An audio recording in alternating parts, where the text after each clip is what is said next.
উসমান ইবনে আফফান রাদিয়াল্লাহু তাআলা আনহু যখন কবরের পাশ দিয়ে যাইতেন, ইজা ওয়াকাফা আলা কবরিন, কবরের পাশে যখন দাঁড়াইতেন, ওই কবরের পাশে দাঁড়াইলে ইয়াবকি হাত্তা ইয়াবুল্লা লিহিয়াতাহু, ওনার কান্নার চোখের পানিতে ওনার দাড়িগুলো ভিজে যাইত।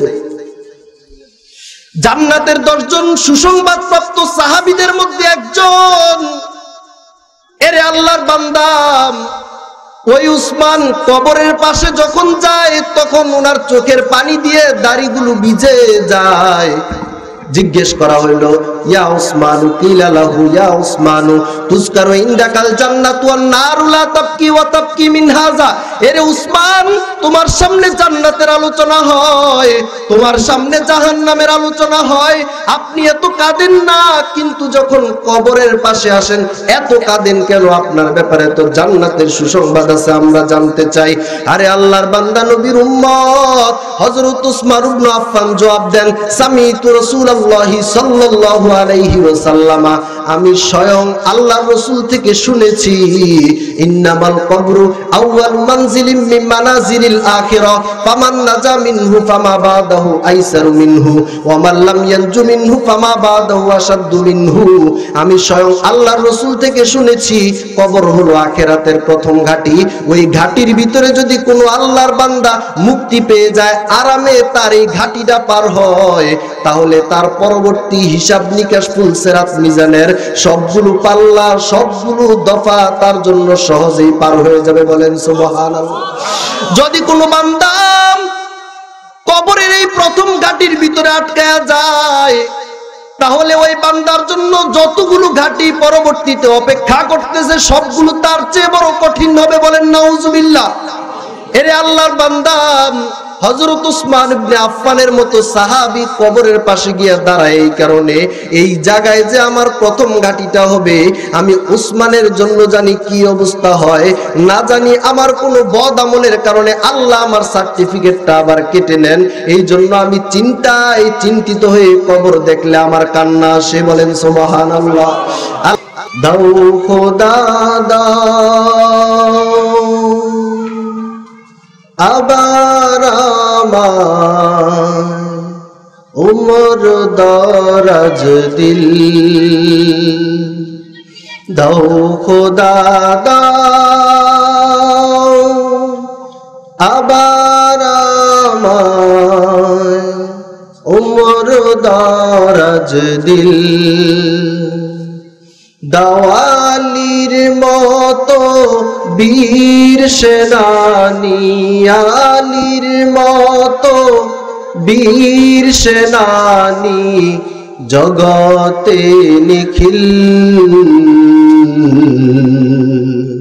দাও খোদা দাও আবার আমায় উমর দরাজ দিল, হামজাকে দাও ঘরে ঘরে জীবন বিলাতে ও কাতরে, হামজাকে দাও ঘরে ঘরে জীবন বিলাতে ও কাতরে, আবার কাবা ভাঙতে এলে, আবার কাবা ভাঙতে এলে পাঠাওয়া বাবিল, দাও খোদা দাও আবার আমায় উমর দরাজ দিল, দাও খোদা দাও আবার আমায় উমর দরাজ দিল। সকলে বলি আমিন। মুআজ্জাজ ও মুহতারাম, সমাজের সকল শ্রেণী পেশার দিন দরদি ভাইয়েরা, পর্দার আড়ালের পর্দানিশীন শ্রদ্ধেয়া মা ও বোনেরা, মহান রব্বে হাকিমের অসংখ্য অগণিত শুকরিয়া যে আমরা দিনে এই মজলিসে দু চারটি কথা বলবার শুনবার মতো বসতে পেরেছি। সকলে বলি আলহামদুলিল্লাহ। এই মজলিসটা আপনাদের এই মহল্লায় দিনই কথা বলবার এবং শুনবার নিসবতে যে আয়োজিত হয়েছে, আপনারা খুশি না বেজার? আরো জোরে বলতে হবে খুশি না বেজার? আল্লাহ রাব্বুল আলামিন যদি এই মাহফিলের উসিলায়, দ্বীনি কথাবার্তার উসিলায় যদি একজন মানুষের ভিতরে একটা কথা যদি হেদায়েতের ঢুকে যায়, ওই লোকটা যদি মন্দ রাস্তা থেকে ফিরে ভালোর দিকে চলে আসে, গুনাহের অন্ধকার থেকে আমলের আলোর দিকে চলে আসে, হেদায়েতের নূরের দিকে যদি কেউ পদার্পণ করে, একজন মানুষ যদি এর উসিলায় মুক্তির পথ পায়, তাহলে মাহফিল সার্থক। বলেন ঠিক কিনা? আল্লাহ রাব্বুল আলামিন যখন মানুষকে পৃথিবীতে পাঠান, তো সৃষ্টিকর্তা আল্লাহই ভালো জানেন মানুষগুলো কোন পথে চললে, কোন রাস্তায় হাঁটলে, কিভাবে জীবন যাপন করলে পৃথিবীতে শান্তি শৃঙ্খলা পাবে এবং শান্তিতে তারা থাকতে পারবে। তো সেই জন্য আল্লাহ জমানায় জমানায় কিছু আসমানি কিতাব পাঠাই দিয়েছেন, এগুলো আল্লাহর মেসেজ। দেখো আমি আল্লাহ বলছি, তুমি এভাবে চলো, তাহলেই তোমার পথে মুক্তি। সাথে সাথে কিতাব বুঝিয়ে দেওয়ার জন্য কিছু আম্বিয়া কেরামকেও সাথে পাঠাইছে, যাতে কিতাবটা বুঝিয়ে দেন। কোরআনে কারীমের সর্বপ্রথম যে মেসেজটা আল্লাহ মানব জাতিকে লক্ষ্য করে বলেন, ইকরা বিসমি রব্বিকাল্লাযী খলাক, তোমরা রবের নামের পড়া পড়ো। বলেন সুবহানাল্লাহ। যেই পড়ার মধ্যে, যেই শিক্ষার ভিতরে আল্লাহর নাম আছে, আল্লাহর শিক্ষা আছে, ধর্মের শিক্ষা আছে, সেই পড়া পড়ো, তাহলে তুমি পথ পাবা। শিক্ষার কোনো বিকল্প নাই। একটা প্রসিদ্ধ বাক্য আমাদের কাছে আছে, শিক্ষায় জাতির মেরুদণ্ড। আমরা জানি কিনা জানি না, জানি। কিন্তু একটা কথা এখানে যুক্ত করতে হবে, শিক্ষায় জাতির মেরুদণ্ড নয়, বরং সুশিক্ষায় জাতির মেরুদণ্ড।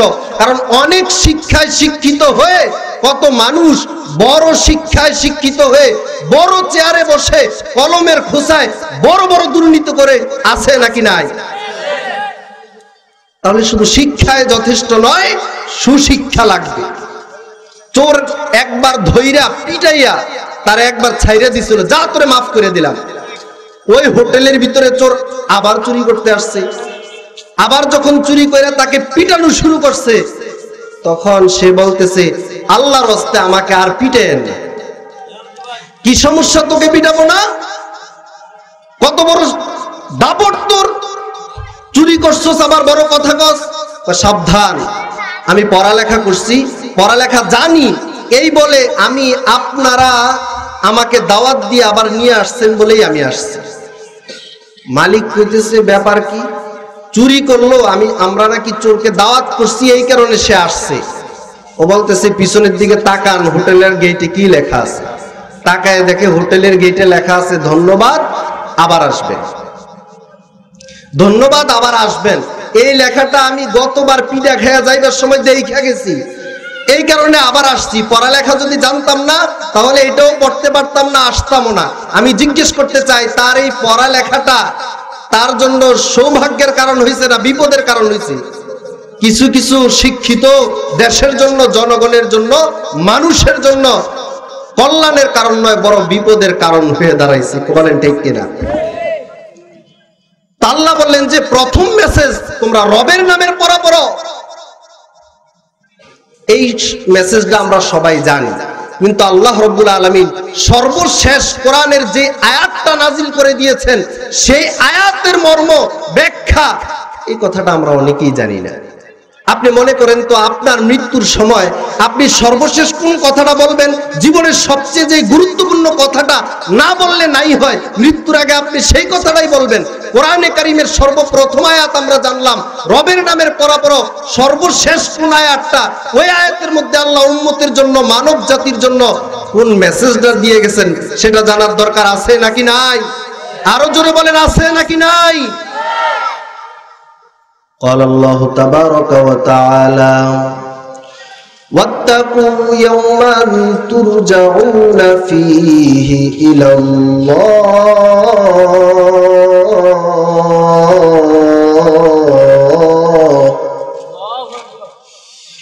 ثم توفى كل نفس ما كسبت وهم لا يظلمون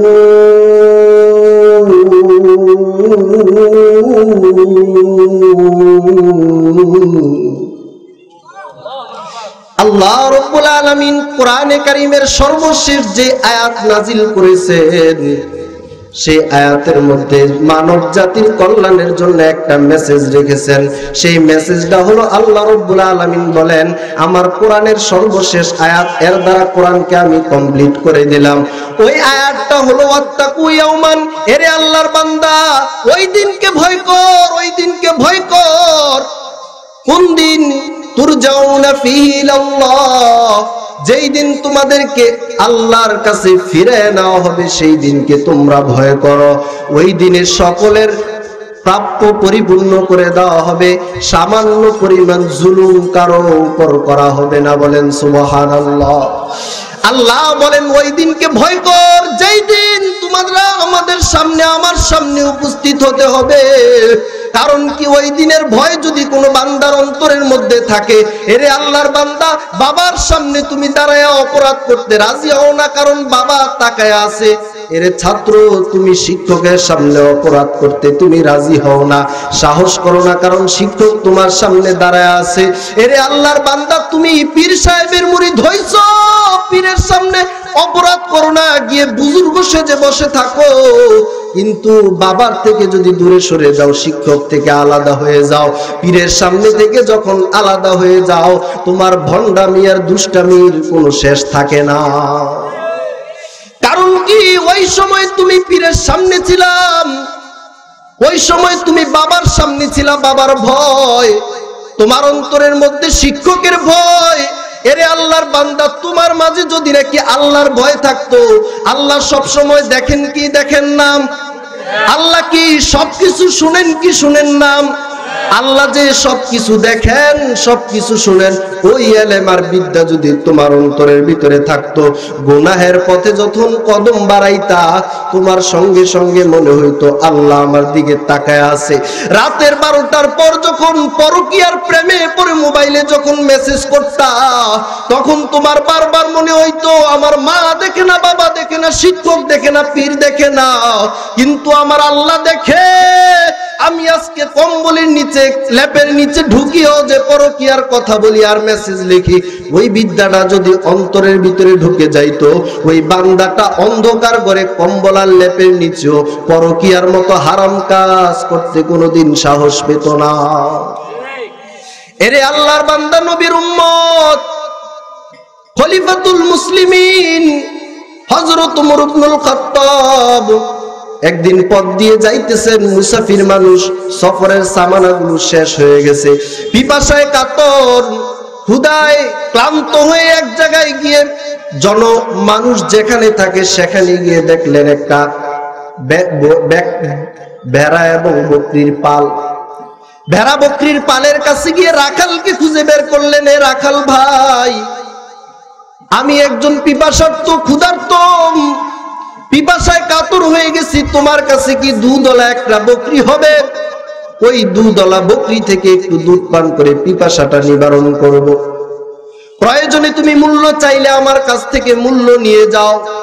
রাখাল ভাই ডাক দিয়ে বলে, এ মুসাফির, আমি একজন রাখাল, আমার একজন মালিক আছে, ওই মালিকের অনুমতি ছাড়া আমি আপনাকে এই বকরির দুধ পান করার অনুমতি দিতে পারি না। হযরত ওমর ইবনুল খাত্তাব বলেন, ভাই, মালিকের অনুমতি ছাড়া বকরির দুধ পান করার সুযোগ, অনুমতি তুমি আমাকে দিতে পারো না, আমি তোমাকে একটা বুদ্ধি দেই। হযরত ওমর তাকে পরীক্ষা করার জন্য একটা বুদ্ধি দিলেন, তাকে পরীক্ষা করার জন্য, বাস্তবের জন্য নয়। এরে আল্লাহর বান্দা রাখাল ভাই, তুমি আমার কাছে একটা বকরি এমনি দিয়ে ফেলো, আমি তোমাকে কিছু বিনিময় দিয়ে দেই, আর মালিক যখন তোমাকে জিজ্ঞেস করবে, বলবা একটা বকরি বাঘে খেয়ে ফেলছে, কোথায় জানি, প্রায় তো খেয়ে ফেলে, আজকেও একটা খেয়ে ফেলছে। ওই মালিক আর দেখবে না, তুমি মাঝখান দিয়ে টাকা পাইবা, আমার পিপাসা নিবারণ হয়ে যাবে, তোমারও লাভ হবে, কিছু টাকা পাবা, আমারও লাভ হবে, ক্ষুধার পিপাসা নিবারণ হবে। তুমি রাজি আছো? আমাকে আপনাকে দিলে রাজি হইতাম না? হইতাম না? মাশাআল্লাহ, এটা একটা সুযোগ, এটা একটা অফার। মনে করব যে মনে হয় মুরব্বীদের দোয়া আছে, এই কারণে আল্লাহ এরকম একটা সুযোগ তৈরি করে দিছে। টাকাও পাবো, তারও পিপাসা নিবারণ হয়ে যাবে, মালিকের কাছে গিয়েও জবাব দেওয়ার রাস্তা হয়ে যাবে। আমরা এটাই ভাবতাম। এরে আল্লাহর বান্দা নবীর উম্মত, না রাখাল এটা জবাব দেয় নাই, কারণ রাখালটা আমি আর আপনার মতো নয়, আমার আর আপনার জমানার রাখালের মতো নয়। ওই রাখালটাও তো সেই জমানা হযরত ওমর ইবনুল খাত্তাবের জমানার রাখাল। রাখাল বলে, পথিক ভাই,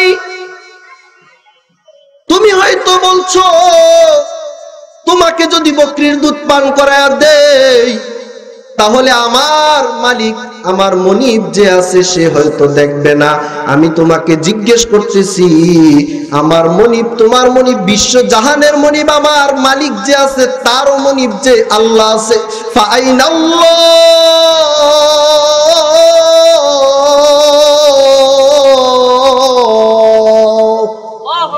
সে অন্তর থেকে বলতেছে, এ পথিক ভাই, তোমার জবাব দেওয়ার মতো সামর্থ্য আছে, কিন্তু আমাকে বলো আমার আল্লাহ কোথায় আছে, আল্লাহ কি দেখতেছে কিনা দেখতেছে না। যদি আল্লাহ দেখে গো, কিয়ামতের ময়দানে আমার মালিক যদি নাও দেখে, সেই আল্লাহর কাছে জবাব দেওয়া লাগবে নি। হযরত ওমর ইবনুল খাত্তাব আশ্চর্য হয়ে আসমানের দিকে হাত উঠে বলেন, মালিক, এমন এক জমানায় তুমি আমাকে খলিফা বানাইছো, যেই জমানার মধ্যে একজন রাখালের ভিতরে এই পরিমাণ আল্লাহর ভয়, আল্লাহর দরবারে একদিন দাঁড়াতে হবে সেই ভয়। এই ভয় যতদিন রাখালদের ভিতরেও থাকবে, জনমানুষের ভিতরেও থাকবে, ততদিন পর্যন্ত অশান্তির লেশ মাত্র সমাজ আর দেশের ভিতরে পাওয়া যাবে না। বলেন ঠিক কিনা? এরে আল্লাহর বান্দা, এই পরিমাণ ভয় রাখালের ভিতরে যতটুক ছিল, আজকে রাখাল নয়, বড় বড় শিক্ষিত, বড় বড় মাওলানা, বড় বড় ডিগ্রিধারী, তাদের ভিতরেও নাই। যদি থাকতো তাহলে করোনার মতো এই বিপজ্জনক সময়ের ভিতরে যখন মানুষ জান প্রাণ নিয়ে চলা বড় কঠিন হয়ে যায়, সেই সময়ে করোনার সার্টিফিকেটের জালিয়াতি করে শাহেদের মতো দুর্নীতিবাজ দেশে থাকতো না। বলেন ঠিক কিনা? থাকতো? কখনোই থাকতো না। আমাদের ভিতরে এর লেশ মাত্র, বিন্দু মাত্র নাই। একটা রাখালের ভিতরে যা ছিল, এই কারণে তাদের জমানাটাকে বলা হয় স্বর্ণযুগ, আমাদের জমানাটা শব্দটা নাই বলে। এরকমই হয়। সাহাবীরা হলো আদর্শ, পয়গম্বর হলেন নবী, আমাদের জন্য সারে শরীয়তের প্রণেতা, কিন্তু সাহাবায়ে কেরাম হলেন আদর্শ। ওই কোরআন অনুযায়ী, হাদিস অনুযায়ী আমল কিভাবে হয়েছে এটা শিখতে হবে সাহাবায়ে কেরাম থেকে। সাহাবায়ে কেরামের সমালোচনা করা নয়, সাহাবায়ে কেরামকে সত্যের মাপকাঠি মানাই হলো আকীদা। বলেন ঠিক কিনা?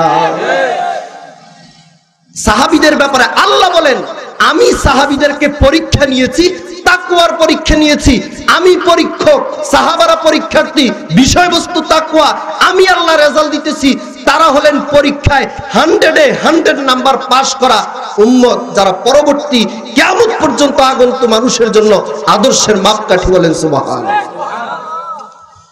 হযরত ওসমান, রাসূলের 2 কন্যার জামাতা, যাকে যুন্নুরাইন বলা হয়, রাসূলের মেয়ের জামাই, 2 কন্যার জামাতা। সুবহানাল্লাহ। জান্নাতের 10 জন সুসংবাদপ্রাপ্ত সাহাবীর ভিতরে হযরত উসমান রাদিয়াল্লাহু তাআলা আনহু একজন। বলেন সুবহানাল্লাহ। যার ব্যাপারে দুনিয়ায় থাকতে এই সংবাদ দেওয়া হয়েছে, উসমান ফিল জান্নাহ, উসমান বিচার দিবসে হিসাব নিকাশের পরে জান্নাতে প্রবেশ করবে, এরকম একটা সার্টিফিকেট নয়, বরং আলাদা যদি কোনো একটা কথা সাধারণত আলা জিলাও পাওয়া যায়, তাহলে আমরা তো আকাশে বাতাসে উঠতাম। জান্নাতের সুসংবাদ। সুবহানাল্লাহ। এরে আল্লাহর বান্দা নবীর উম্মত, হযরত উসমান ইবনে আফফান জান্নাতের সুসংবাদ প্রাপ্ত সাহাবী। ইজা ওয়াকাফা আলা কবরিন হানি মাওলা উসমান ইবনে আফফান বর্ণনা করেন, উসমান ইবনে খাত্তাব রাদিয়াল্লাহু তাআলা লা ইয়াসা কিনাল কসরিল মুআল্লাম ستدفن عن قريب في التراب له ملك ينادي كل يوم لدول الموت وبنول الخراب قليل عمرنا في دار دنيا ومرجعنا إلى بيت التراب ومرجعنا إلى بيت التراب এরে আল্লাহর বান্দা খলিফাতুল মুসলিমিন যদি এত ভয় করেন তোমার মতো আমার মতো গুনাহগার যদি বালিশের ভিতরে মাথাটা লাগায় একবার চিন্তা করো তাহলে চিন্তা করে দেখবা এই পরিমাণ গুনাহ আমার আর আপনার আমলনামায় আছে আল্লাহ রাব্বুল আলামিন যদি হিসাব নেন জান্নাতে যাওয়ার কোনো রাস্তা থাকবে না এরে আল্লাহর বান্দা একবার ওই চিন্তাটা ঢুকাও ঘুমের ঘরে যখন বালিশের ভিতরে মাথাটা রাখো একবার চিন্তা করো আমি যদি নাকি ওই প্রথম ঘাটির মুসাফির হওয়ার জন্য প্রস্তুত হই আমার প্রাণ পাখিটা যদি এই মুহূর্তে 10 তলা বিল্ডিং এর এসি রুমের মধ্যে যদি আমার প্রাণ পাখিটা উড়ে যায় সঙ্গে সঙ্গে চারদিকে খবর এরে আল্লাহর বান্দা উমুকের সন্তান দুনিয়া থেকে বিদায় হয়ে গেছে যাও মুয়াজ্জিনকে বলো এলানটা করার জন্য পাশের ঘরের চাচা এসে বলবে তার মাথার নিচের বালিশটা সরায়া দাও বলবে কিনা পাশের বাড়ির ভাই এসে বলবে সে তো মারা গেছে তার মাথার নিচের বালিশটা সরায়া দাও আরেকজন ভাই এসে বলবে খাটের উপর থেকে নামায়া তাকে ফ্লোরের ভিতরে শোয়া দাও এরে আল্লাহর বান্দা তোমার কিনা খাট তোমার কিনা বাড়ি তোমার কিনা বালিশ তোমার কিনা এই সোফা তোমার কিনা খাট তোমার কিনা সব কিছু থেকে মরার সাথে সাথেই বালিশটা সরায়া বলবে তাকে ফ্লোরের ভিতরে রেখে দাও ঘরের মহিলারা কান্নাকাটি করবে মাতম করবে আর কতক্ষণ করবে বলবে লাশ দেখলে আমার ভয় লাগে লাশটাকে তাড়াতাড়ি নিয়ে যাও মুরব্বীরা মিটিং করে বলবে এরে জসিমউদ্দিন যা তুই চলে যা কাফনের কাপড়টা বাজার থেকে নিয়ে আয় আরেকজনকে বলবে যা কবরস্থানে কবর করার জন্য লোক ঠিক কর তাকে কবর করার জন্য একজনকে প্রস্তুত কর এরে ডাক দে সলিমুল্লাহ কোথায় যাও তার গোসলের ব্যবস্থা করে দাও সব আয়োজন শেষ হয়ে যাওয়ার পর গোসল যখন দেওয়া হবে কাফনের কাপড়ের প্যাকেটের ভিতরে যখন আমাদেরকে ঢুকায় দেওয়া হবে তারপরে বলবে জানাজার সময় 10টা বন্ধু বান্ধব আত্মীয় স্বজন সব উপস্থিত জানাজার খাটিয়ার সামনে রেখে অপেক্ষমান কখন আপনাকে আর আমাকে বিদায় দিবে কেউ আর পিছনের কোনো ইতিহাস নিয়ে কোনো মাতম করার সুযোগ নাই বরং সেই জানাজার মজলিসে দাঁড়ায়া দাঁড়ায়া 5 মিনিট দেরি হলে বলবে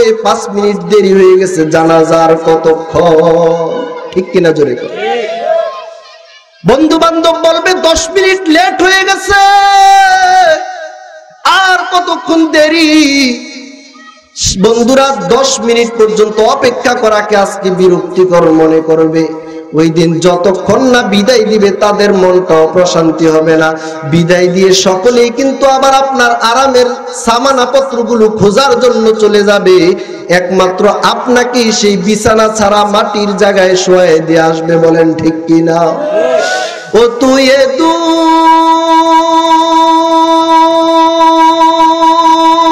দুনিয়ার মায়ায় পড়ে করছো কত বাহানা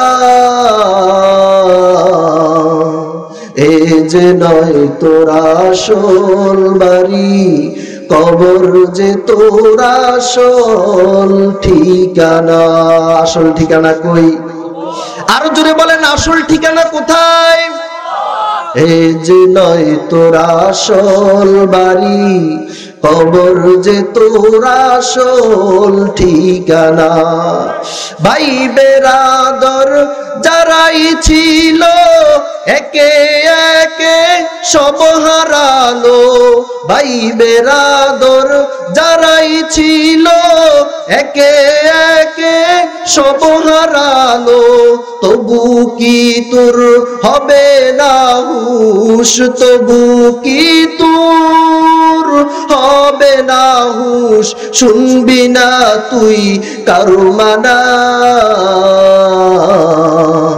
এ যে নয় তোর আসল বাড়ি, কবর যে তোর আসল ঠিকানা। ঠিক কিনা জোরে কর। এরে আল্লাহর বান্দা নবীর উম্মত, সকাল সন্ধ্যা কত জায়গা থেকে ওয়াজের আওয়াজ আসে, মোবাইল দিয়ে কত ওয়াজ শোনো। ঘন্টা দুয়েক বয়ান শোনার পর অনেক আল্লাহর বান্দারা বলে এরকম বয়াত বহুত শুনছি, কয়নি? অনেক বয়ান শুনে, শোনার পরে হুজুরা কত কথাই কব, বিড়িটা দেয়, হুজুরা কত কথাই কব, এর ওয়াজ বহুত শুনছি। আবার কয় কাঠ মোল্লা, আমরা কি আল্লাহ কাঠ দিয়ে বানাইছে? কথা কন, আল্লাহ কি আমাদেরকে কাঠ দিয়ে বানাইছে? যখন ওর বিপক্ষে যায় ওয়াজ, ওর উপর দিয়ে যায়, তখন বলে আর হুজুররা কত কথাই বলে। বলেন নাউজুবিল্লাহি মিনাজ জালিক। এই কথাগুলো আপনারা যেমন শুনেন আপনাদের জীবনকে সুন্দর করার জন্য, এই কথাগুলো আপনাদের যেমন প্রয়োজন, এই ধরনের হুবহু প্রয়োজন আপনাদের ঘরে যেই মা বোনেরা আছে তাদেরও এই কথাগুলো সমান প্রয়োজন। আল্লাহ দুইজনের মাধ্যমে সংসার দিয়েছেন, একজনের মাধ্যমে সংসার কোনোদিন ভালো হবে। পর্দার আড়ালের মা ও বোনেরা, ও মা, জীবনে বহুত সময় তুমি দিয়েছো, একবার কি ভেবে দেখছো নি এই যে কথাগুলো ওলামায়ে কেরামরা বিভিন্ন সময় মজলিসে আর মাইকে বলে থাকে, লেখায় তোমরা করে থাকো, এই কথাগুলো শুধু পুরুষের জন্য না, এই কথাগুলো পুরুষের জন্য যেমন সমানভাবে এই কথাগুলো মহিলাদের জন্য, আপনাদের জন্য তেমন। ও মা, তুমি এই বাড়িতে একদিন লাল শাড়ি পরে কত সুন্দর অলংকার পরে পালকিতে চড়ে সাজসজ্জা করে তুমি পালকিতে চড়ে এই বাড়িতে আসছিলা। একদিন বাড়িতে যখন ঘুমের ঘরে বালিশের ভিতরে মাথাটা রাখবা গো মা, ওই বালিশের ভিতরে মাথাটা রেখে একবার চিন্তা করো, যদি একদিন তুমি এই জায়গা থেকে বিদায় হও তাহলে তোমার বিদায়ের মুহূর্তটা কেমন হবে, দরকার আছে নাকি নাই? এরে আল্লাহর বান্দা নবীর উম্মত, এই কথাগুলো যতক্ষণ না পুরুষ মহিলা সমাজের ভিতরে সমানভাবে বুঝবেন, ততক্ষণ পর্যন্ত দম্পতি আর সংসার আর সমাজের ভিতরে শান্তি আসবে না। কারণ হলো, একটা বেশ্যা মহিলা, একটা চরিত্রহীনা মহিলা একটা পরিবার নয়, একটা সমাজ নয়, একটা মহল্লা নয়, একটা দেশের জন্য কলঙ্কের কারণ হয় কি হয় না? একটাই যথেষ্ট। পরিবারের ভাই আত্মীয় স্বজনের মুখে চুনকালি দেওয়ার জন্য একটা চরিত্রহীনা মহিলাই যথেষ্ট। ও মাম, বালিশের ভিতরে একদিন মাথাটা রেখে চিন্তা করবা গো মাম, যদি তুমি একদিন মারা যাও তাহলে তোমার বান্ধবীরা সবাই চলে আসবে তোমার বিদায় জানানোর জন্য। যতটুকু সংবাদ পায়, সংবাদ পাওয়ার পর ফাতেমা আর রাশেদাকে বলবে, তোরা তার গোসলের ব্যবস্থা কর। ও মাম, ওই দিনও আপনাকে গোসল দিবে, বিয়ের দিনও আপনাকে গোসল দিয়েছিল, বেশ কোনটা একবার শুনে নাও। ওই দিন গোসল দিবে, কিন্তু আজকের গোসলটা সাধারণ কোনো পানি দিয়ে নয়, বরুই পাতার গরম পানি দিয়া। ওই দিনটা তোমাকে গোসল দিবে বরুই পাতার গরম পানি দিয়া। আজকেও তোমাকে গোসল দেওয়ানো হবে ঠিক, কিন্তু আজকের গোসলের পর তোমাকে লাল শাড়ি পরানো হবে না। আজকের গোসলের পরে তোমাকে পরানো হবে বাজার থেকে কিনে আনা কম দামি 5টা কাপড়ের টুকরার একটা প্যাকেট। ও মা, তুমি একবার চিন্তা করে দেখো, আজকে আর লাল শাড়ি নয়, আজকে হলো সাদা কাপড়ের প্যাকেট। আজকে তোমাকে শরীরের ভিতরে নতুন কোন অলংকার পরানো হবে না। আজকে বলবে, এ ফাতেমা তার নাকের ফুলটা খুলে নে, এ রাশেদা তুই কানের দুলটা খুলে নে, শরীরের আর কোথায় অলংকার লাগানো আছে খুলে নে। সাদা কাপড়ের প্যাকেট বানায় আজকেও তোমাকে পালকিতে করে নেওয়া হবে, আজকেও তোমাকে একটা গাড়িতে করেই নেওয়া হবে। কিন্তু আজকের গাড়িটা মার্সিডিজ আর BMW গাড়ি নয়, হাইএক্স গাড়ি আর প্রাইভেট কার নয়। আজকের গাড়িটা হবে মসজিদের কোনার মধ্যে কাঠের একটা 4 পায়া গাড়ি, যেটাকে মানুষ কাঁধে করে বহন করে। ও মা, একবার তুমি চিন্তা করে দেখো, তোমাকে তোমাকে আজকে ওই গাড়ির মধ্যে চড়ায়া আরামের ঘর, বাসর ঘরে, ফুলের ঘরে এনে দিবে না। আজকে যেই ঘরটার ভিতরে তোমাকে বিদায় দিয়ে আসবে, ওই ঘরটা হবে 3.5 হাত একটা মাটির ঘর।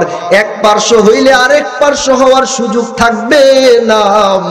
এমন একটা অন্ধকার ঘর, আজকে বাসর ঘরের ফুল নাই, আজকে আলোকসজ্জা বলতে কোনো কিছু নাই, মানুষের চোখের দেখা একটা অন্ধকার ঘরের ভিতরে রেখে আসবে। কিন্তু মা, তোমার এই চিন্তা নাই। যৌবনের মৌবনে তুমি এমন ভাবে রাস্তায় চলো গো, মনে হয় যেন তোমার কোনোদিন যৌবন শেষ হবে না, জীবন ভর মনে হয় এই দাপটেই চলতে পারবা। আসলে পারবে নাকি? কেউই পারছে? জীবনে যেই জিনিসগুলো একবার আসে আর কখনো আসে না, একমাত্র একবার আসার পরে আর কখনো ফিরে আসবে না, মানুষের জান, মানুষের মা বাবা, মানুষের যৌবন, মানুষের হায়াত, সময়, এগুলো একবার যাইলে আর ফিরে আসে না। এরে আল্লাহর বান্দা, নবীর উম্মত, আজকে সমাজের ভিতরে অনেক মানুষ নিজেকে আল্লাহওয়ালা সাজায়, 5 ওয়াক্ত নামাজ পড়ে পীরের দরবারে যায়, সময় সময় তাসবিহ টানে। এরে আল্লাহর বান্দা, এটা তুমি মুসল্লি হতে পারো, পাক্কা মুসলমান হতে পারবা না। তুমি পাক্কা মুসল্লি হতে পারো, পাক্কা মুসলমান হওয়ার জন্য তোমার আরো কিছু কাজ আছে। ওই কাজের সর্বপ্রথম কাজ হলো, তুমি নিজে যেমন পাক্কা মুসল্লি, ঘরের ভিতরের মানুষগুলোকেও পাক্কা মুসল্লি বানানো লাগবে কিনা? লাগবে না? লাগবে। কিন্তু ঘরের খবর থাকে না। ঘরের খবর না থাকার কারণে যখন মেয়েটা বেপরদায় ঘুরে, গোনাটা শুধু তার নয়, গোনাটা তার অভিভাবকের। আরে এমন অভিভাবক জিজ্ঞেস করলে বলে মেয়েরা কথা শোনে না, ছোট পোলাপান। এরে হাজী সাহেব, তুমি হাজী হয়েছো, আল্লাহর কাছে অনেক প্রিয়,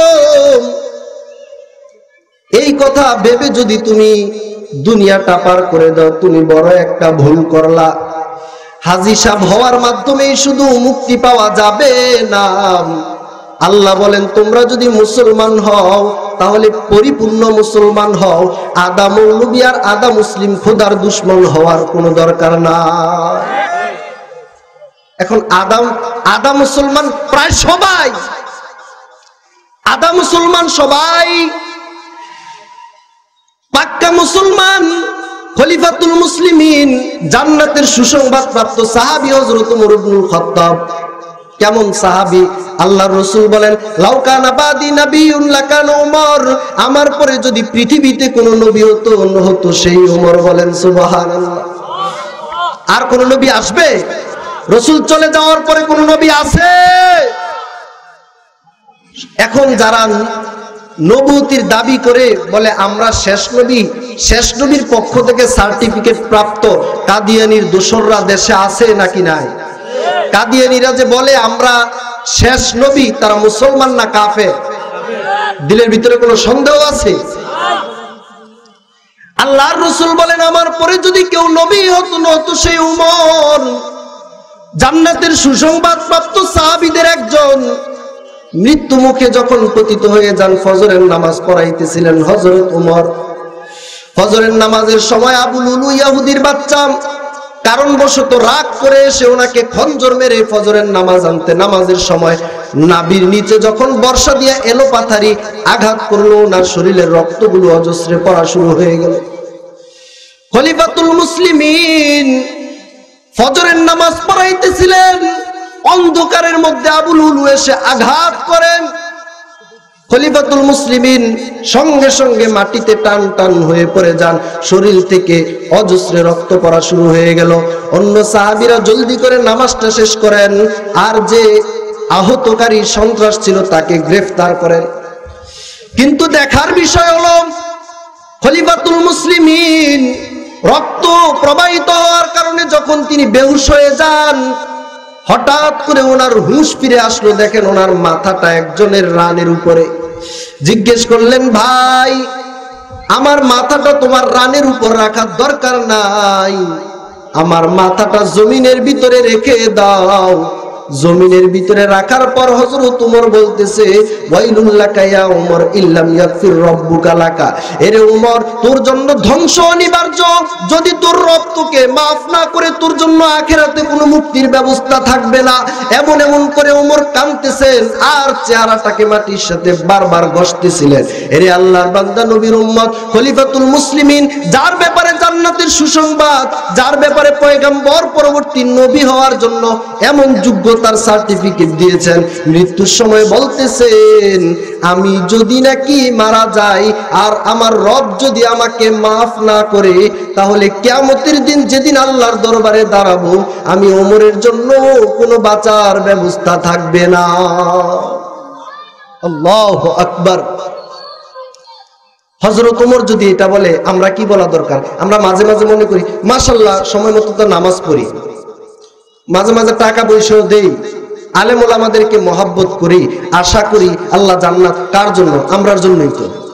এরকম আত্মতৃপ্তিতে যারা ভোগে তারা দিন দিন নিচের দিকে চলে যাবে, আর যে আফসোসের দৃষ্টিতে তাকায় বলবে আল্লাহ আমি তো কিছুই করতে পারি না। এমন কত বান্দা আছে 5 ওয়াক্ত নামাজ পড়ে, অতিরিক্ত নফল নামাজ পড়ে, যাকাতের টাকা দেয়, সাথে সাথে দান সদকা করে, আত্মীয়তার সম্পর্ক বজায় রাখে, মিথ্যা কথা বলে না, দুর্নীতির সাথে জড়িত না, পরকীয়ার সাথে জড়িত না, বেগানা নারীর দিকে তাকায় না। তাহলে এরা এত আমল করে উপরের দিকে যায়, সকাল সন্ধ্যা তেলাওয়াত করে, আল্লাহ আমি কিছুই তো করতে পারি না, আপনি আমাকে আরো কিছু করার তৌফিক দেন। এরকম আফসোস করার দরকার আছে নাকি নাই? এই আফসোসটা নেই, এই আফসোসটা নেই, বরং সে দিন দিন আরো দাপটি হয়ে যায়। আমারে চিনো, মাশাআল্লাহ কোন সপ্তাহে এরকম যায় না যে জুমার নামাজ পড়ি না, দাপট দেখায় সে জুমার নামাজ পড়ে। সে বড় সন্ত্রাস, বড় দুর্নীতিবাজ ভিতরে ভিতরে আছে নাকি নাই? ওর একজনের অনিষ্টতার কারণে এলাকার মানুষ দিশেহারা হয়ে আছে। সকলে মনে হয় যেন মনে মনে দোয়া করে সে মরে না, সে মরে না। তার কারণে কিছু নিজেই ক্ষতিগ্রস্ত নাকি এলাকার মানুষ সবাই ক্ষতিগ্রস্ত? মানফাআত এক হে ইস কওম কি নুকসান ভি এক, منفعت ایک ہے اس قوم کی نقصان بھی ایک، ایک ہی سب کا نبی دین بھی ایمان بھی ایک، حرم پاک بھی قرآن بھی اللہ بھی ایک، کچھ بڑی بات تھی ہوتی جو مسلمان بھی ایک، فرقہ بندی ہے کہے اور کہے ذاتی ہے، کیا زمانہ میں پڑھنے کی یہی باتی ہے، জাতি হিসাবে মুসলমানের লব্য ক্ষতি সব একই, নবী বলো ধর্ম বলো কোরআন বলো তাহাও একই, কাবা বলো আল্লাহ বলো কোরআন বলো তাহাও একই, তবে কি যে কঠিন ছিল তারাও যদি হতো একই। কোথাও আবার যাত্রা বিমান, কোথাও আবার দলাদলি আছে কি নাই? কোথাও আবার যাত্রা বিমান, কোথাও আবার দলাদলি, এসব কি আর ভবের মাঝে মহান হওয়ার ক্রিয়া বলি? এসব কি আর ভবের মাঝে মহান হওয়ার ক্রিয়া বলি?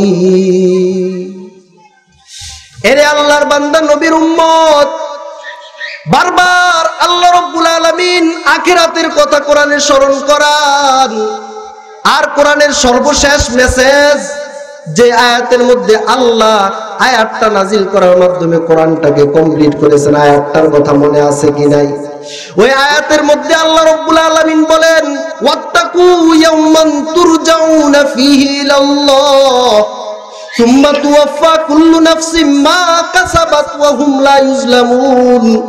ওই দিনের কথা তোমরা স্মরণ করো যেই দিন তোমরা আল্লাহর সামনে গিয়ে উপস্থিত হবা। স্মরণ করার দরকার আছে নাকি নাই? সুফিয়ান সাওরী রাহমাতুল্লাহ আলাইহি ইতিহাসের শ্রেষ্ঠ একজন বুজুর্গদের একজন। ওই সুফিয়ান সাওরী রাহমাতুল্লাহ আলাইহি ঘরের দরওয়াজার চিপার মধ্যে একটা কাগজের মধ্যে লিখছেন, এরে সুফিয়ান তোকেও তো একদিন দুনিয়া থেকে বিদায় হতে হবে।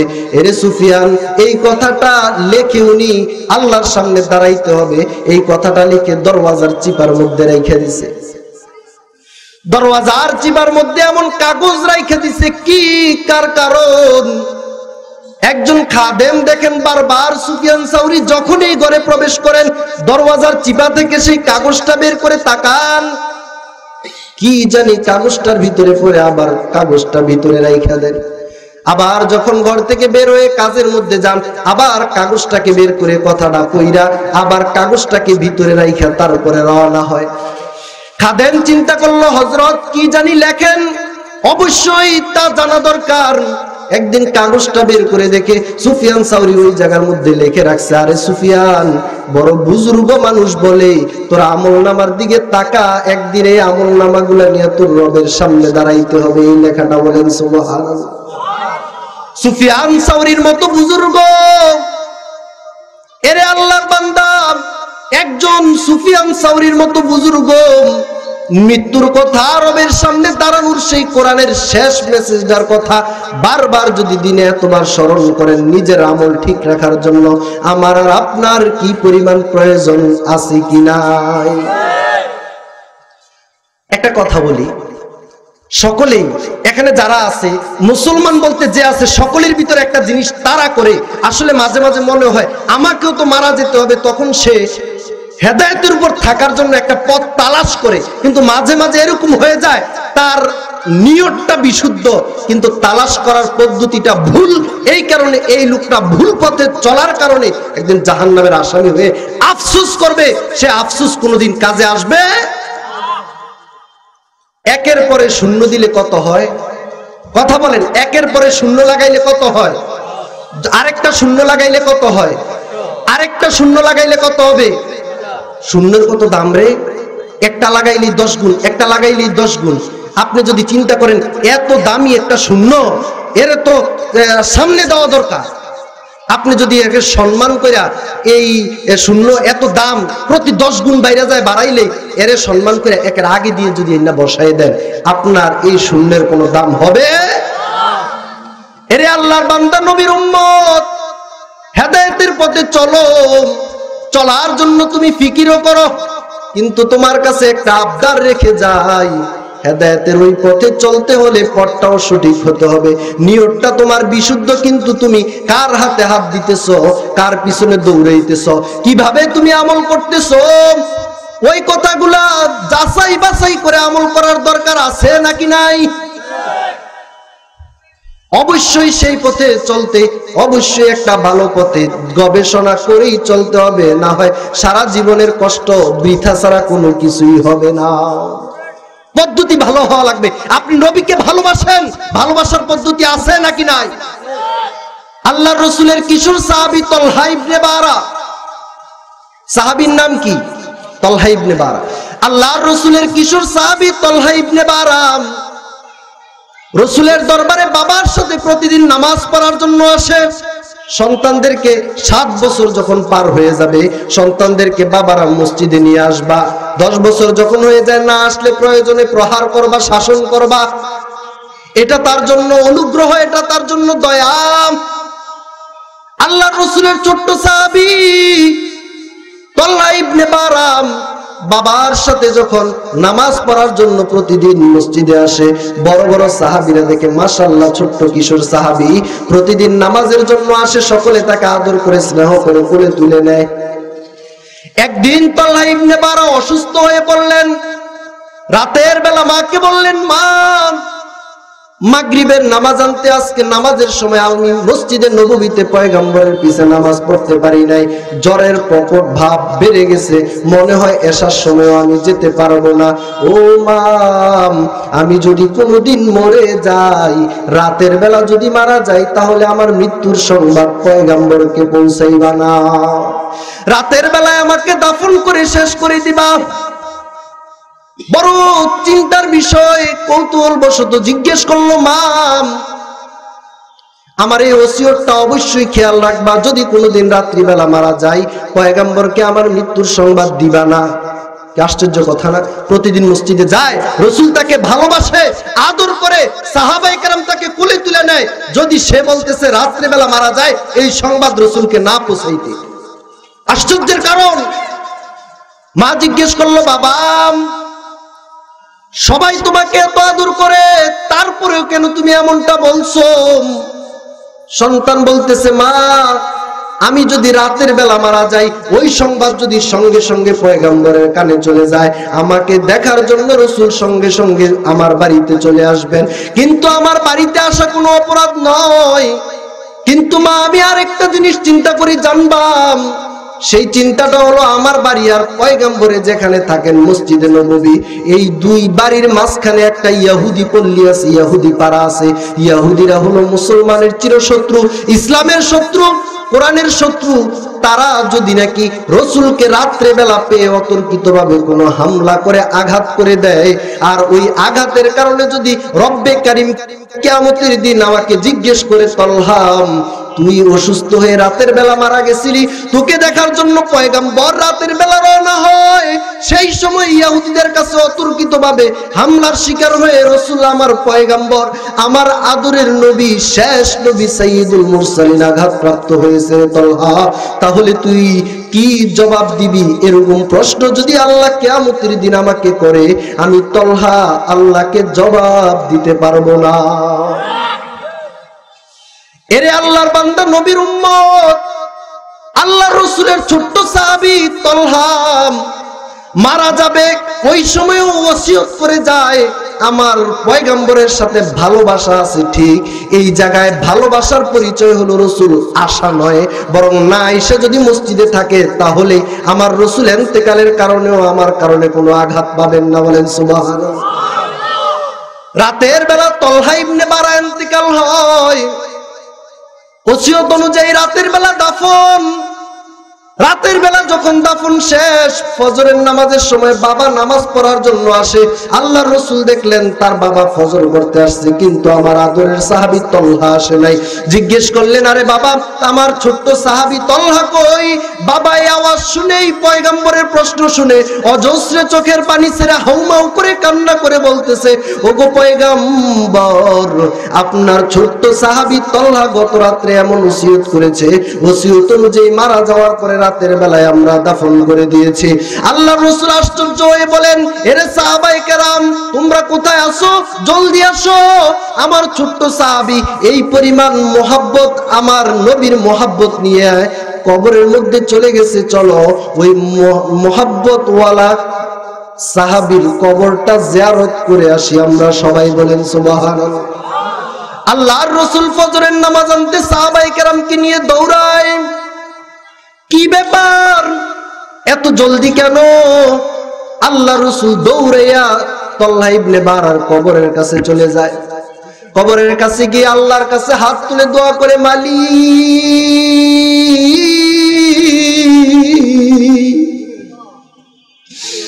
আমার এই ছোট্ট সাহাবী এই পরিমাণ ভালোবাসা অন্তরে নিয়াম কবরে চলে গেছে, মৃত্যু মুখেও এমন ওসিয়ত করেছে, যার কারণে আমি নবীর কোনো কষ্ট যাতে না হয়, এই কিশোর সাহাবীর প্রতি আমি সন্তুষ্ট গো আল্লাহ, আপনিও তার প্রতি সন্তুষ্ট হয়ে যান।